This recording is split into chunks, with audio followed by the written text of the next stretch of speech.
Shalom, selamat pagi jemaat Tuhan. Berjumpa kembali dalam doa pagi online. Selalu bersamaku.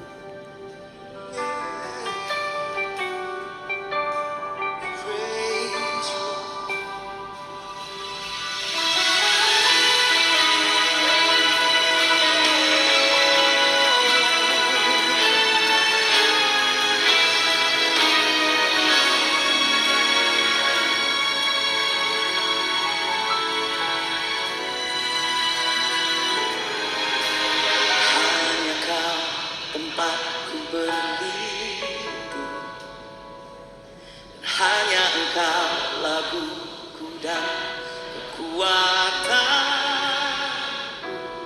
Izinkanlah datang menyembah, membawa syukurku. Sedalamnya hatiku kau pun tahu, dan kasihmu tak jauh dalam jiwaku. Di dalam kesesakan, di dalam kemenangan, ku tahu engkau selalu bersamaku.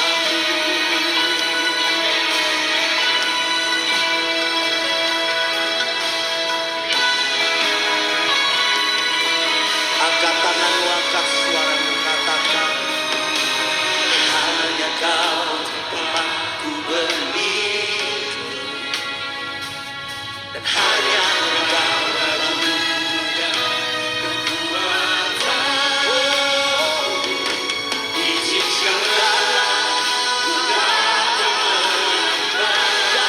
menyembah, sembahyang.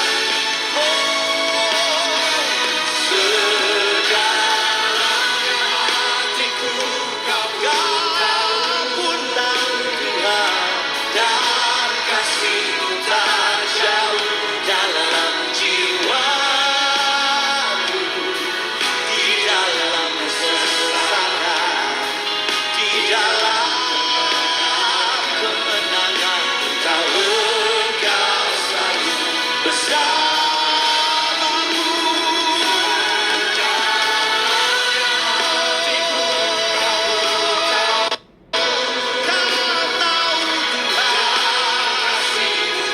Oh Yesus, kasihmu tak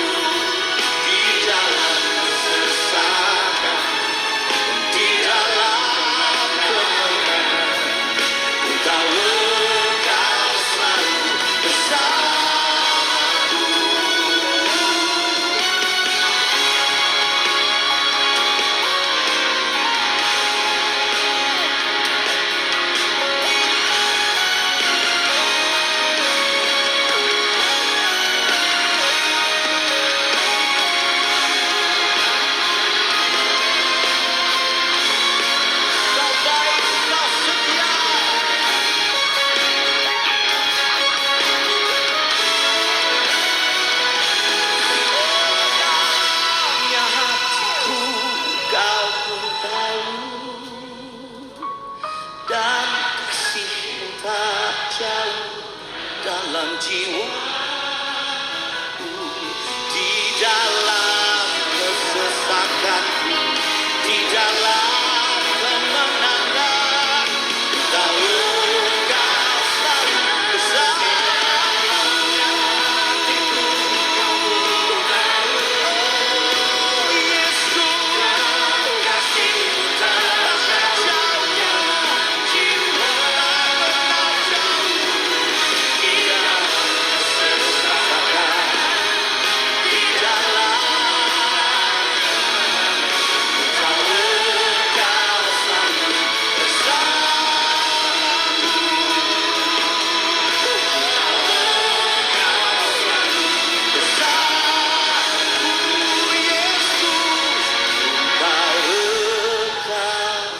selalu bersama.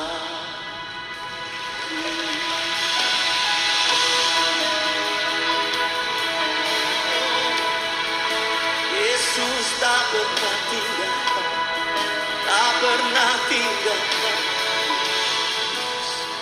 Kemanakah tanganmu di tempat ini? Ucapkan syukurmu atas kesetiaan-Mu. Oh, la, la, la, la, la, la.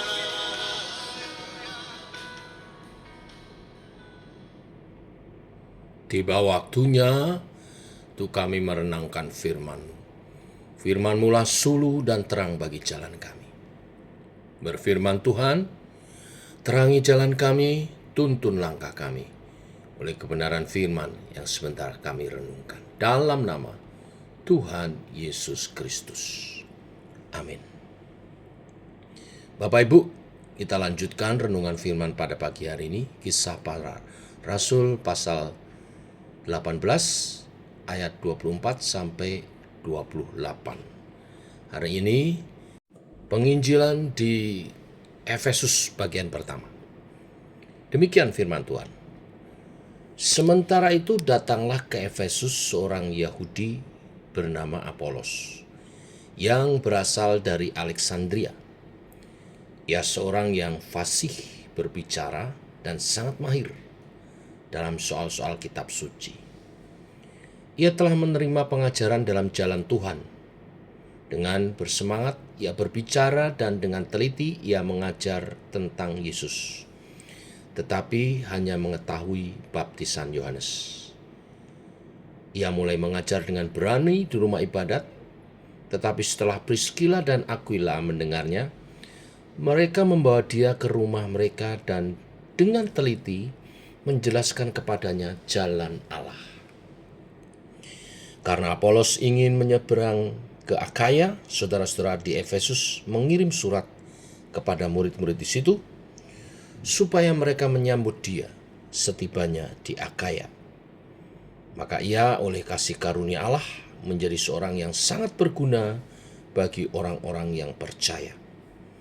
Sebab dengan tak jemu-jemunya ia membantah orang-orang Yahudi di muka umum dan membuktikan dari kitab suci bahwa Yesus adalah Mesias. Bapak Ibu, di ayat 24 dikatakan bahwa ada seorang pemberita Injil Kristus dari Alexandria. Alexandria adalah kota besar di Mesir dan merupakan kota terbesar kedua di dunia saat itu, setelah Roma. Lukas secara tidak langsung sedang mengatakan bahwa di Alexandria telah ada jemaat Tuhan. Lukas penulis kitab Kisah Para Rasul ini. Baik di Alexandria maupun di Roma, dua kota terbesar pada waktu itu telah berkembang gereja Tuhan tanpa ada yang tahu siapa yang memulainya. Tuhan bekerja secara ajaib sehingga dua kota ini bisa ada jemaatnya yang bertumbuh dan terpelihara. Dua kota terbesar tidak dijangkau oleh para rasul. Dua kota terbesar mendapat pengaruh Kristen dengan cara yang bahkan tidak dicatat secara detail dalam kitab Kisah Para Rasul ini. Seolah-olah Roh Kuduslah yang bekerja dengan diam-diam, berkarya dan menjadi nyata hasilnya tanpa diketahui siapapun. Baik kekristenan di Alexandria maupun kekristenan di Roma adalah bukti bahwa yang menyebarkan gereja Tuhan bukanlah orang-orang penting di Yerusalem saja atau di Antioquia. Yang menyebarkan gereja Tuhan adalah Roh Kudus. Roh Kudus dapat memakai orang-orang besar seperti para rasul, tapi dia tidak bergantung kepada mereka. Mengapa dua kota terbesar tidak dijangkau oleh Paulus? Mengapa bukan oleh Petrus? Karena bukan merekalah tokoh utama penyebaran Injil. Roh Kuduslah tokoh utama pengabaran Injil ke seluruh dunia.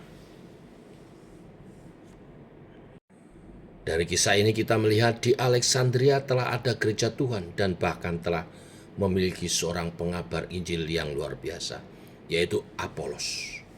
Dikatakan bahwa Apolos adalah seorang yang sangat fasih berbicara dan sangat menguasai kitab suci.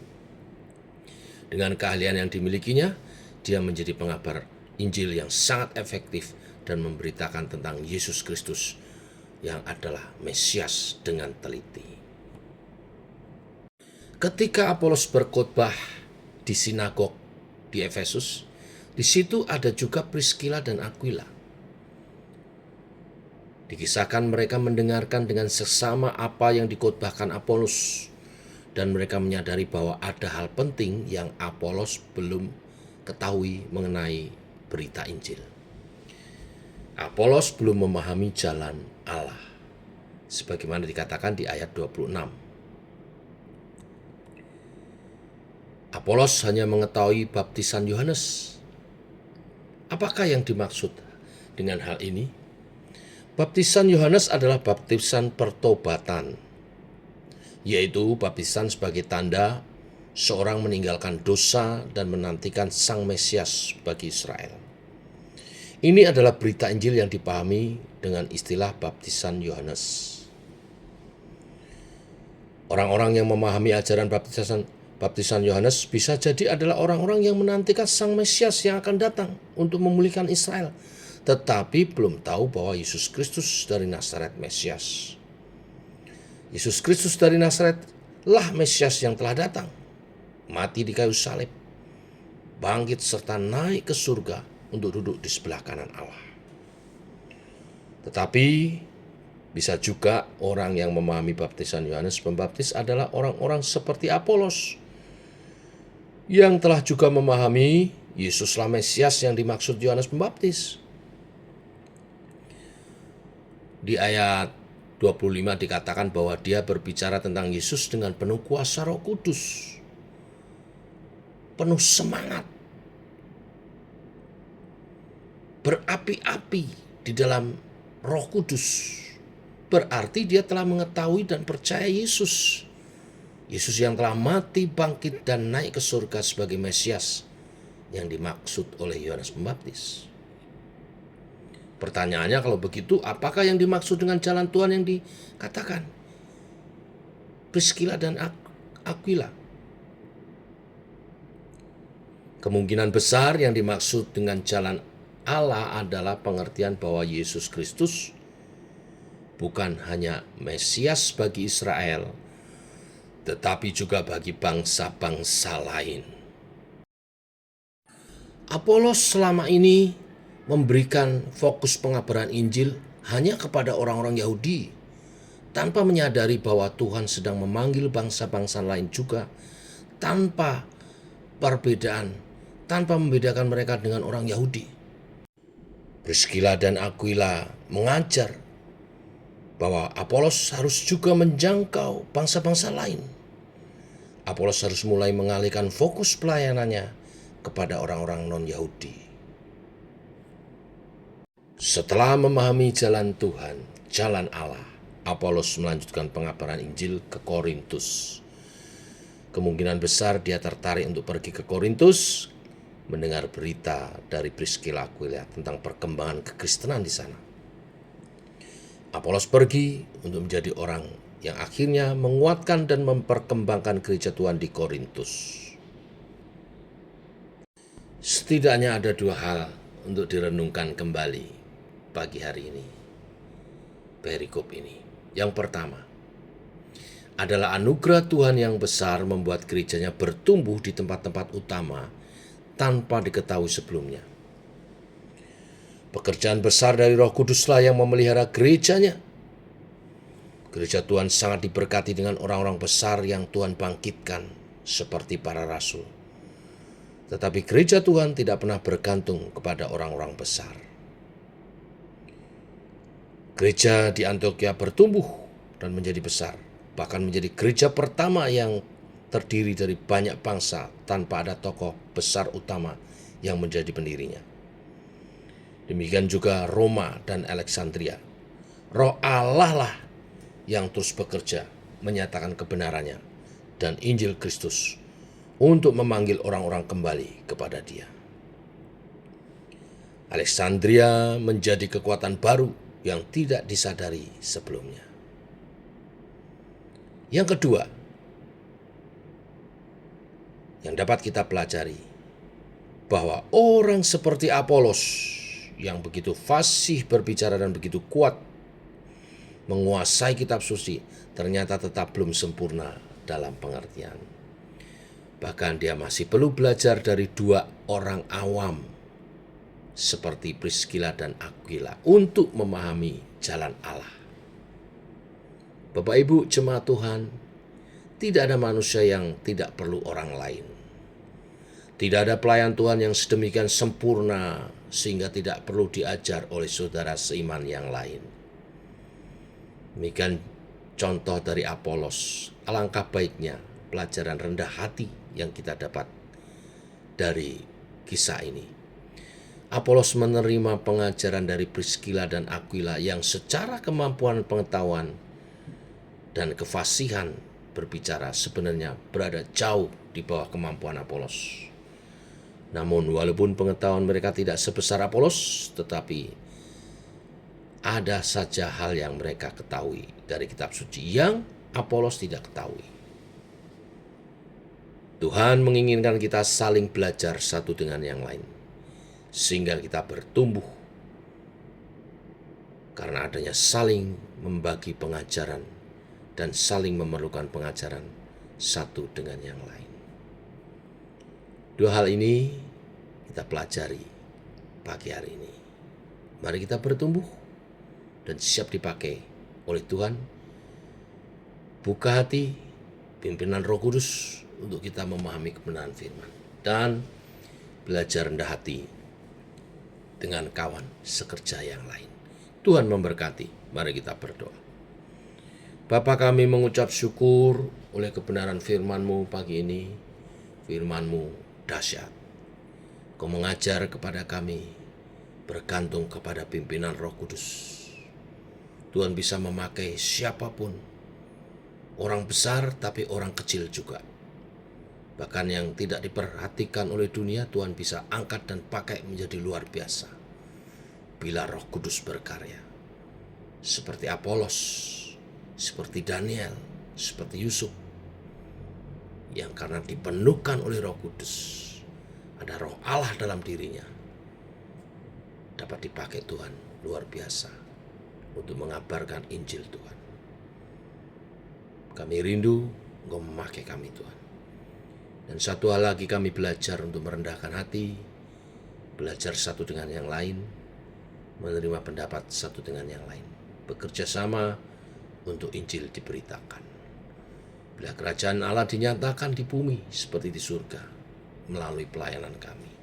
Dan berkati setiap umat Tuhan, juga hamba-hamba-Mu yang berdoa pagi ini bersama dalam doa pagi online di GKI SMA ini. Pelayanan kami bertumbuh dan memuliakan Tuhan. Dalam nama Tuhan Yesus Kristus. Amin. Demikian doa pagi kita. Selamat pagi. Shalom.